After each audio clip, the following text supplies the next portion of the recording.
Cops in Buffalo, they had found a new nemesis, a rival who would push Rick James for the rest of his life, the artist known simply as Prince. Rick was the one who chose him to come out and open up on his tour because he was released from the Rolling Stones tour because they didn't care for him that much. Rick came to the band and asked, "What you think about Prince?" Rick's thing was, when he was coming out, there was no Prince. Now, Prince had some records. Prince was a little softer, but that shit was funky. And that shit was completely different because a lot of white audiences came out to see Prince. And Rick was smart enough to realize that. Like, okay, then we need to have this little kid on tour with us. This was his very first black tour. Black audiences loved Rick from the get-go. Different from Prince. The first time we met him, it was in Dallas. And we found out that he was going to be opening and whatnot, and Rick said, "Here he comes." And I'm looking. And he comes in, and I'm still fucking looking. Where is he? I'm thinking the cat's got to be like 5'9", maybe 6 foot tall. And this little bitty son of a bitch walks in there and said, "God damn, he's tiny." He was down here, and he had on pink high heel fucking shoes. Stunning. That little dude, that's Prince. You know, us being so tall, I mean, he seems like a dwarf, but he was so powerful on stage, you know? I liked the son of a bitch. He was funky as hell to me. But Rick used to get mad because I remember him saying, "That little motherfucker got me working hard." Because he was a bad little motherfucker, man. He was funky.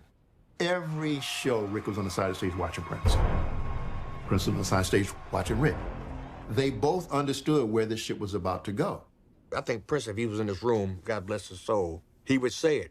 Prince would do his show, and then we'd do ours. And 9 times out of 10, when we got finished with our show, people forgot who the fuck the opening act was. We used to kick his little ass every motherfucking night. I mean, we blowing up shit on stage, pyrotechnics and shit, bitches and whatnot. We had ballerinas dancing and shit for us, man. You can't do that. Damn, who was opening up? Oh, yeah, that was Prince.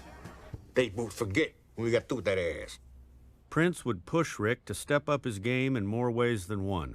Rick told me when I became one of the background singers that he was starting a female group. Joanne McDuffie was a part-time jazz singer and part-time record store clerk when she met Rick James back in their hometown of Buffalo.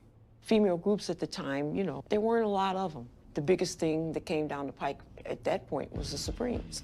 Rick's idea was to create a group of women that were not wearing the same dress and the same gloves and the same wig and the same shoes. He said he wanted to create a female group. And I guess he put forth that idea to Prince, and Prince did it first. Prince produced the all-girl group Vanity 6. Rick, he's pretty pissed about that. But anyway, I became lead singer for the group that he produced, the Mary Jane Girls. Prince also started up another band around one of his childhood friends, The Time, featuring Morris Day. Rick answered with his own group, Process and the Do-Rags. Everybody in the house tonight who feels that you do what's right, put your do-rags in the air and wave like you just don't care. Whatever Prince was doing, we had to do better. A lot of people don't realize that motherfucker had Rick working his ass off. I remember that